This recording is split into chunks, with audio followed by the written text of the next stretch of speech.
So I was on a call today with some of my fellow sleep coach participants and students, and I am nearing the end of the program, and one of the students asked me how I arrived to a place of acceptance. And this has been like a 3-month journey within this program, and I said a few things that I want to share with you because I know that when I was in the beginning of my insomnia journey, these 3 things could have really helped me when I was in the depths of the fear and anxiety and just really thought that it was never going to get better. So the first thing is that, as a lot of you know, I've dedicated the last decade to my own spiritual and personal growth. And these teachings that I learned within the sleep program are already inside of me. So these aren't like new teachings or concepts that I'm learning for the first time. It's just they're being applied to a different experience in my life, a different scenario, which is insomnia, right? Which is, man, the hardest thing I've ever really gone through.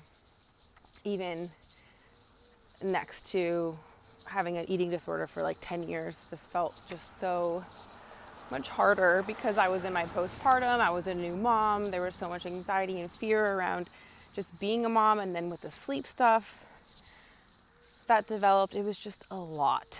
So I just want to preface it with I have 10 years under my belt of these teachings and learning these concepts that are within me. So I imagine if I was learning the teachings and the concepts that I learned in the sleep coach program for the first time, my journey would have looked a lot different, and I imagine it would have taken me a lot longer to really embody what I was learning so I could arrive at the place of acceptance.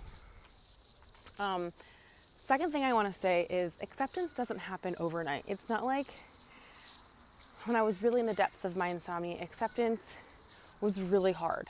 I didn't know how to get to a place of acceptance, and I was so hard on myself for not arriving at a place of acceptance or not caring that I didn't sleep because I cared so much that I didn't sleep that night. But this phrase really helped me. It was about accepting where I was rather than where I think we should be or where I thought I should be. And so often we think that we should have arrived at our final destination sooner than we think we should have arrived sooner than let me rephrase that. We think that we shouldn't be where we are, and we think we should have arrived at our destination already, even if we're not there. And when we put that expectation on ourselves, it just perpetuates the cycle, right? Because we are fighting reality. The reality is that we're struggling right now, and we're not at a place of acceptance. We haven't reached the final destination, and I don't even know if there is a final destination to be reached, right? So really lowering our expectations to where we are, to meet ourselves where we are, rather than where we think we should be.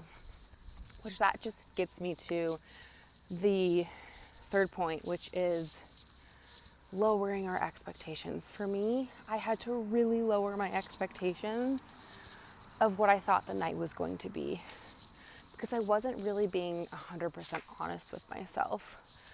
I was always hopeful that I would have a good night. And when I had that expectation and it took me an hour or 2 or 3 to fall asleep, I would get so caught up in the struggle of beating myself up and fighting it and resisting it. It was just so hard, right? The struggle is so hard. So what I had to do is really lower my expectations and be you know what? It may take me an hour or 2 or 3 to fall asleep tonight. And can I just be with the discomfort of that just a little bit more? I was asking way too much of myself to be with the discomfort all night. You know, it felt like I was stretching myself too thin. And so I was like, you know what? Rather than expecting myself to be with the discomfort for an extended amount of time, what if I just am with it for a minute more or 2 minutes more, which felt so much more kinder to myself and inevitably helped me not struggle, which then helped me sleep, right? The last thing I want to say is no night is ever guaranteed.